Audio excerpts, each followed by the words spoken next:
you could have friendships that maybe if you weren't so sexually starving would be completely in a friend zone, but because you're so deprived sexually, you can start having sexual feelings towards somebody that you might not even want to be in a long-term relationship with. Yeah.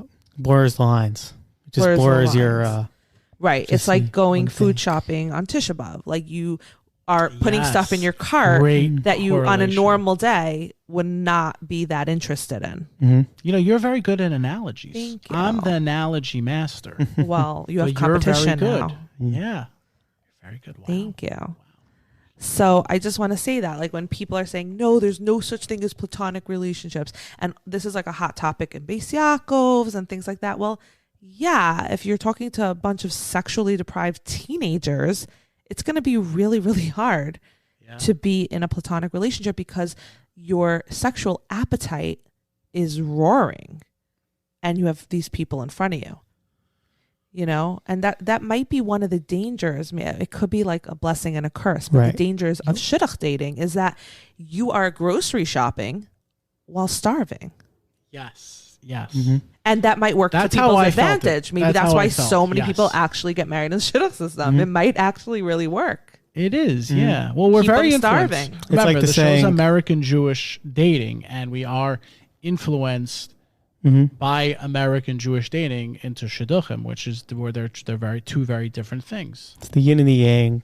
Chaos and order, good and bad. Not like even it's good. It's good and bad. It's like two different planets. Well, no, it's like it could be good for people. It could be bad for people. I don't know. It's the same. Exactly. Yeah. It works for 50%. What are the numbers now? You think what, like 40%, 50%, more than 50%, 60%. No?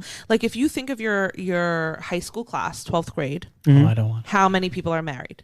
How many people are single? Right. So it's different. It's different because I think there is a generational thing which I've been a proponent of. I've been pushing this idea that there is a generation gap here. Avery, how many in your grade? Because I know my grade. I think like a third, maybe. A third is married. Maybe a little bit more. His is the maybe third. Half. But how old are you? 27. So at 27, a third is married. Maybe half. Yeah. Maybe half. I don't know. I don't know the numbers. No, I know most of your grade, and I would say it's like there. between a third and not even a half. Yeah. Yeah. Obviously, there's the one that's married to the hamster. And for me, yeah, it's about 90%. Wow. All to girls, right? We're talking and I've noticed like this generational change. For me, you know, because like his generation, they grew up with social media. We're 3 years apart. It's not that big of a deal.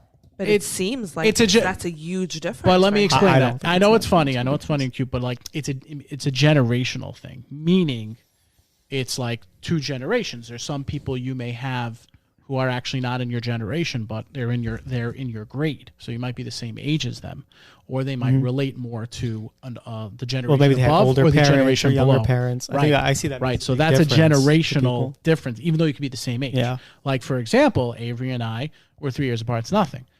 We have one of our closest friends is a 45-year-old guy with a kid our age, right? Generational thing. Right. So that's the difference there. Everyone learns.